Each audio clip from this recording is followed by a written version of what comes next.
Thomson's plum pudding model didn't last long. A few years later, in 1911, Rutherford, another scientist, discovered another fundamental feature of the atom. He discovered the nucleus. Rutherford was sitting in his lab, playing with other particles and shooting them into thin gold foils.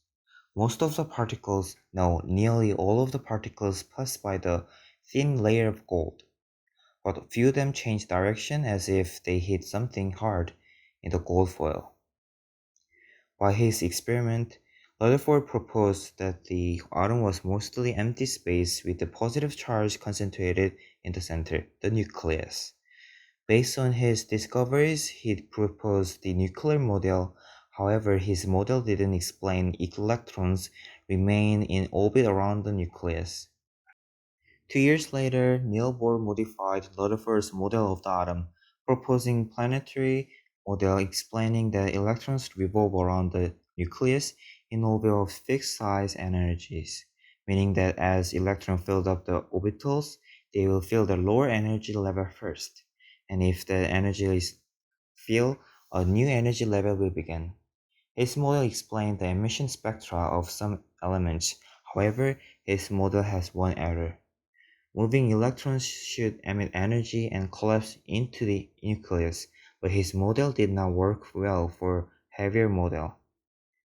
So here comes the Edwill-Schrödinger quantum model, which is still widely accepted as the most accurate model of the atom.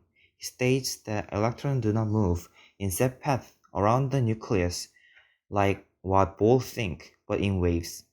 Thus, it is impossible to know the exact location of the electron. Instead, the model has its most interesting properties, cloud of probability called orbitals, in which we are more likely to find an electron. So we have learned about the atoms and the history of model proposed by a lot of scientists. Through a lot of modifications of scientists, the model of atom which shows us how an atom look and get into shape. From Democritus in 400 BCE to Schrödinger in 1926, the scientists kept wondering what is the smallest particle in the world, and that's why we are able to know more about the secret of our world. In the next video, we will learn about Avogadro's number, so guys, stay tuned. See you around!